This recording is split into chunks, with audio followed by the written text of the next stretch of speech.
just on my way up to Cahercommaun fort. So it's going to be a bit of a hike of about 1 kilometre. And this is the starting entrance.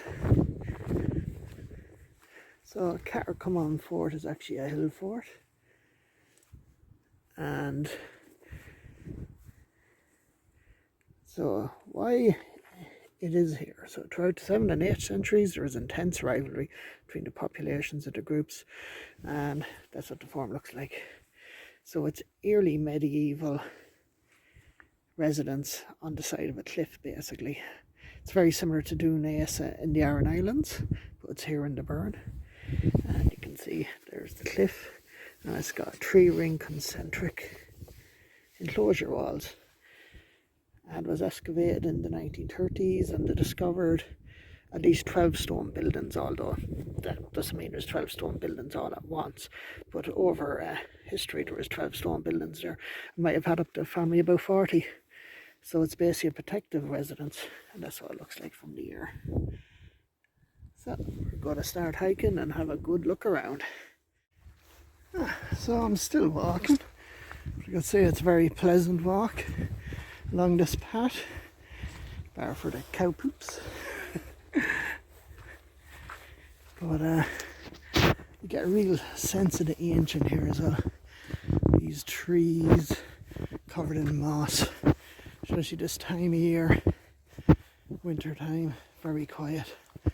Mine was the only car in the little car park, and other than the sound of tractors and that in the distance, I'm almost completely isolated from the modern world.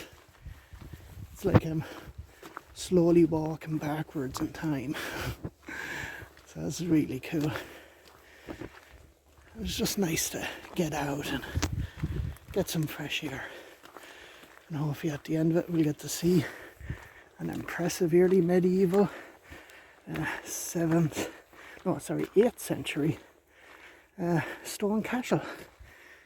Here's hoping. Yeah, so the path descends down into a little valley on the other side. So there you go. Doesn't look as steep on the camera, but believe you me, it's actually fairly steep. And then it's going up the other side, and then there's the big limestone cliffs ahead of us. And I'm guessing the stone fort is up there somewhere. So you have to continue down, but again, the further I go, just the more peaceful it gets. If you just listen for a second. Hear that? You can hardly hear anything. It's amazing here, it's really cool. But imagine back in the 700s AD, there would have been farmers and maybe cows and sheep and that in their area, and people on horses, maybe the sound of ironwork coming from the fort. Oh, it's very quiet these days.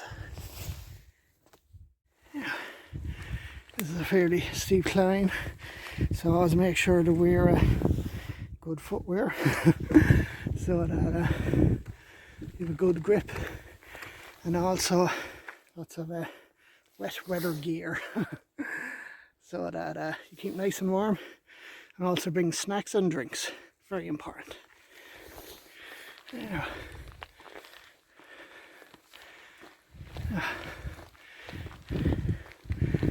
Going up to a little area we can stand in and take a rest for a minute,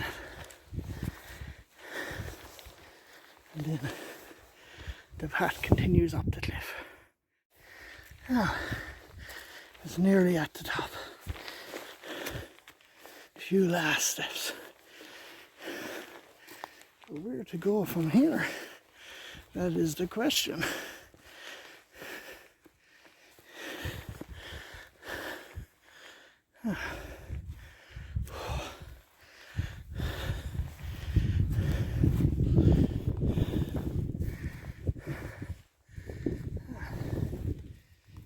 No signs pointing me where to go, but I have a feeling this way. This is almost like a natural gorge in the valley.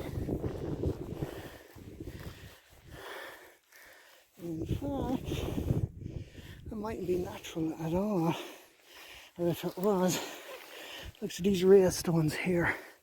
Almost look like a causeway across it.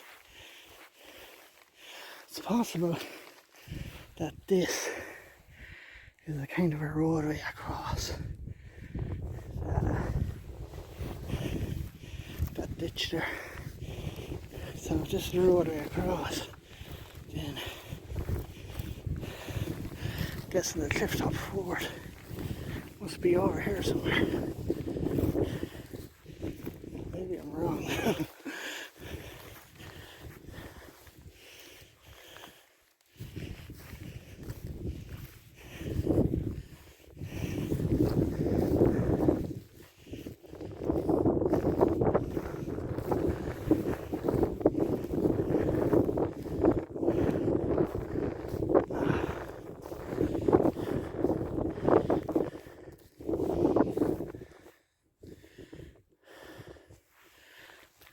Not an exact vicinity, but possibly something over there.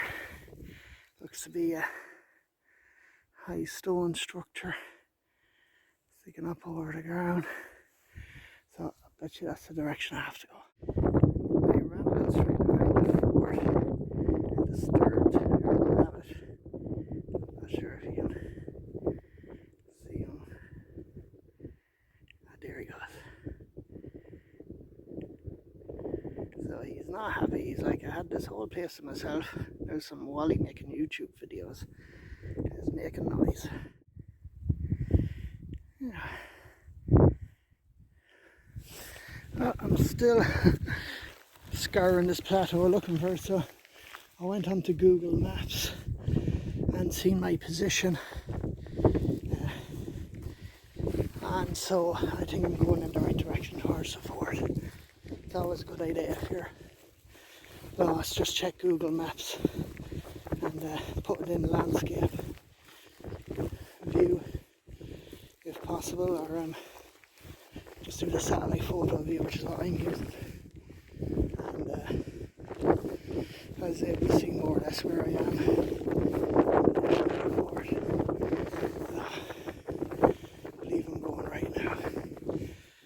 Still no sign of it, which is slightly disturbing. We'll nevertheless keep on looking.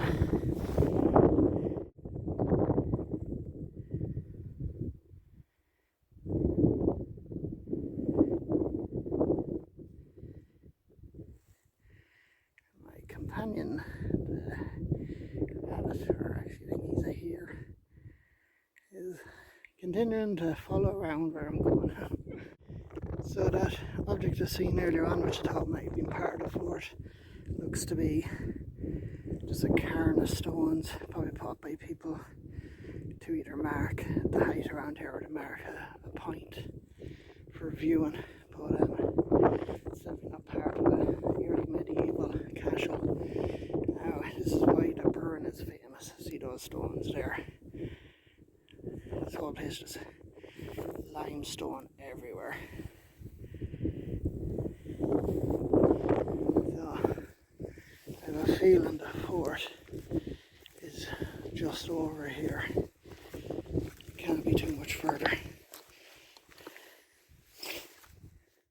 Well, I've been keeping an eye on Google and turns out I'm slightly in the wrong place. So there's the edge of the cliff over there, and according to Google I've swayed over there and I see some structures over the wall, so I think I'm in the wrong field. So I just have to find a way to get over this wall to get to the early medieval walls. And yes, there we go. That looks like an archaeological site now. It's got the fencing up. There's a little hut there for probably keeping lawnmowers and stuff, for keeping the place nice and tidy. Yes, I'm in the wrong field. So much for being an archaeologist. But I am getting an amazing walk. The this amazing landscape. And I'll get to see some medieval stuff. Although a good thing about my detour is, I say I got to see landscape a bit more, but across some interesting objects such as this round circular structure. Of course, these landscapes have been used for thousands of years. It's hard to know just looking at it if it's more modern than ancient, but it kind of has a feel of something very ancient to me. It's dug down into the ground with these round stones all the way around, almost a bit like a very mini ring fort, or maybe a fort. Could even possibly be an animal pen. You never know, but yeah, it's an interesting structure nonetheless. And as well, this close to a big early medieval settlement reinforces that it could possibly be something related to that fort. Here we go, away through the wall. An official style, so this is handy. And hopefully, once I get through here, get over to here. In terms of my going wrong, it's fairly right, so when you get over that stile, as you can see, there's been a pathway woven into the ground from visitors. Oh man, it is so beautiful here. Give you a view of the valley. So, obviously one of the main reasons of putting your big hill fort on top of a hill is for the views. And they got amazing views, so no one can sneak up on you. It's also good for protection when they do what they did here. They built it on the side of a cliff, so you only have to build one half of the fort. And when you're building three massive concentric circle walls, you want to save on labour costs and materials. So that was another great idea. And just look at the size of this thing. Again, not being able to get any aerial views of it, but just from the ground alone. Again, you imagine these walls were probably a bit higher, and there would have been animals and people and farmers all about here in the 700s AD, and you would have been approaching up to it. So at the moment it's just dead silent,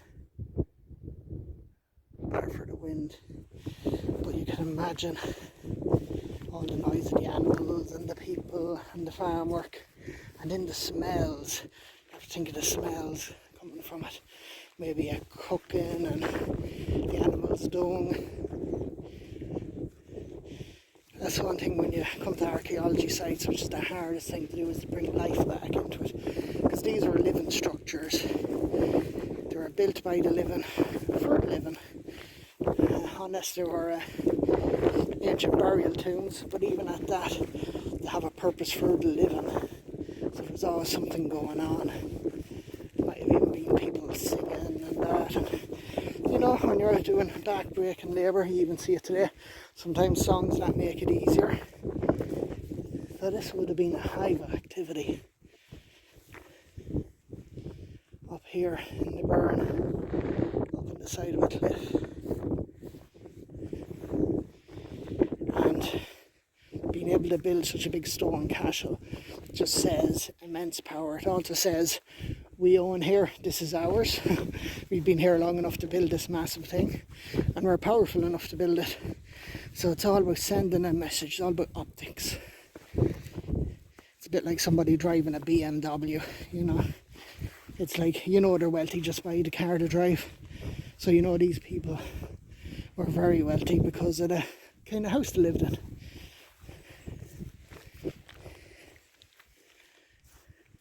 But this is amazing, this is so cool.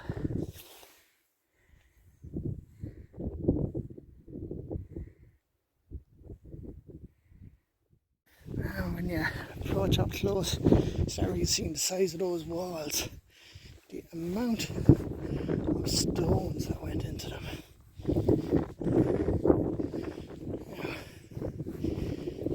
Here's the turnstile in. Oh wow, got a really cool path around it as well. I'd say this is amazing. Now, sometimes when you go visit museums or sites, you have to pay in, and there's all the hustle and bustle and full of people and that, which is nice, but sometimes it's nice to visit a place which hasn't really been touched. So I think first we'll do a tour of the outside wall, because we've got this amazing pathway here for us. So it'll give us a bit of an idea of the size of the fort. Wow. Look at those, all the stones from the landscape limestone. In this concentric. Goes all the way up and around. This is amazing here. It's such a beautiful place as well. And we're blessed with the sun. Now look at the width of those walls. You know, most Irish forts would have been ring forts built out of the earth, but again that kind of had to do with what materials you had. Here on the Burren they had stone, so they built in stone, which is very impressive. But a ring fort would have been impressive too, but generally you'd only have, say, one ring, unless it was either kind of a minor royal site or kind of a local lord.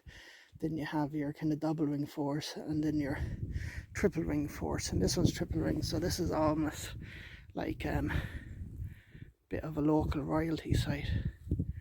And you can see there's little walls joining the outer walls to the inner wall as well. Some of these walls might be more modern put in. When I mean modern, could be 1,000 years later, but you know, still could be hundreds of years old. Because again, these were living sites, so people just didn't exactly leave them.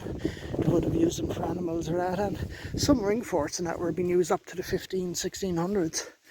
There were still families living in them and that, so I'm not sure of the history here of Cahercommaun fort, but I don't think the preoccupation or the occupation history was as long here, but definitely would have used it for housing animals or that, or other things.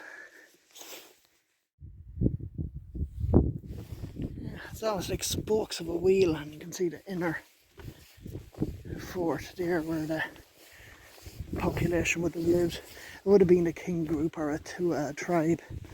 They would have all lived together.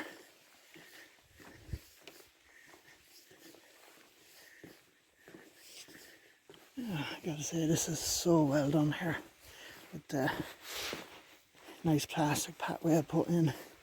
It's not really interfering with the fort or anything, but it's helping you gain access to it.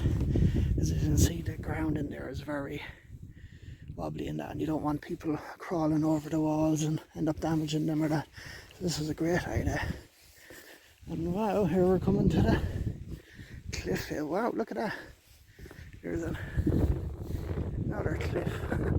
The other side is actually a gorge here. So a gorge would mean a valley, and a valley would probably mean a pathway down through it. So they would have seen who was coming in and out. Oh man, this place is amazing. It's so cool. There's some interesting structures on the outside of the inner fort as well. So on the inside, the second wall, but there's some structures here built in. Might be additional buildings.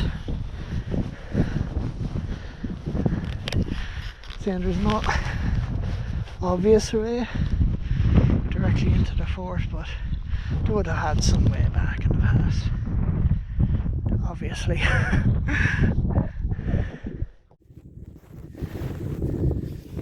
Then the path brings us the outside of the inner wall. There must be a way in here. So we're gonna take a look around. Well, this is so lovely here. So it seems the only way in really is up over this little wall here that the footpath leads you to. And here's the inside of the fort.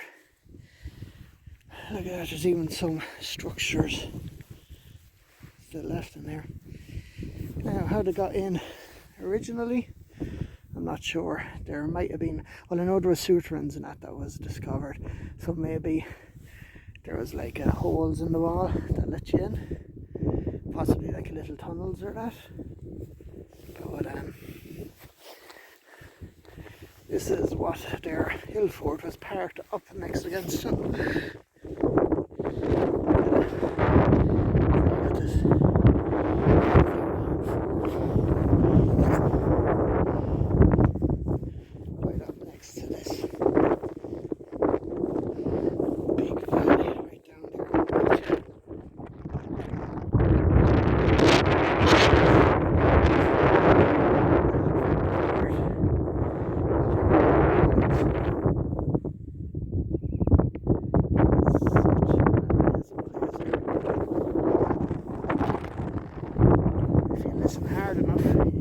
Hear the past.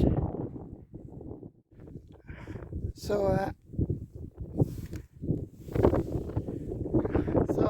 on the walls here you can get a really good view of everything.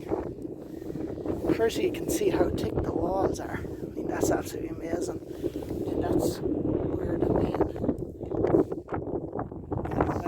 houses would have been. And obviously there would have been other buildings now here as well on the other outer fort, on the inner fort. There would have been little houses out there. And look at that view.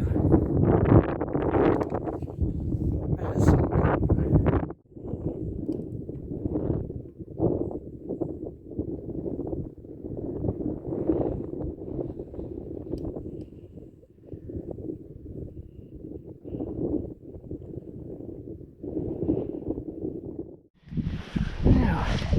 So we're now in the inner fort.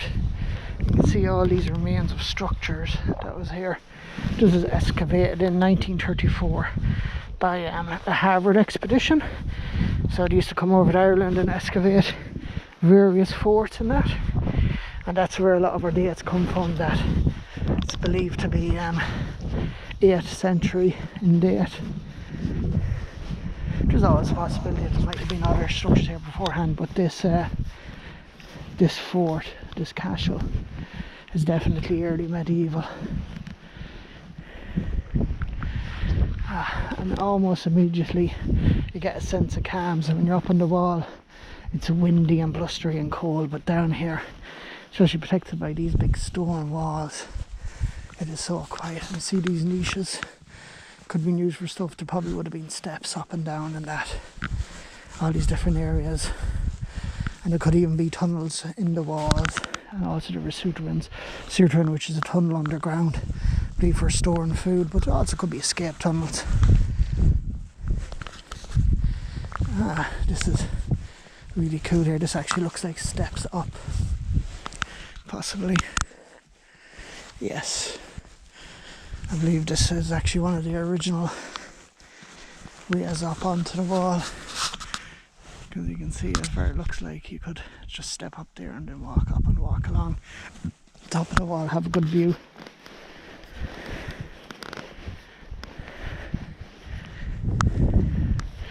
See all these round structures. So this would have been just a hive of activity and people and everyone knowing everyone else's business. There's nothing go on here that no one else can hear. This is amazing. Gives me kind of a sense of Housestead's fort up on Hadrian's Wall. That was kind of obviously about 500-600 years older than this, but the Romans built it and they're doing the same, looking over the valley into Scotland, and kind of has the same feel. It's just grandeur all around. And over there, on the other side of that cliff, there's like glacial erratics or stones up on top of it. So it's a very sacred landscape. I'm very lucky to be here. It's so cool.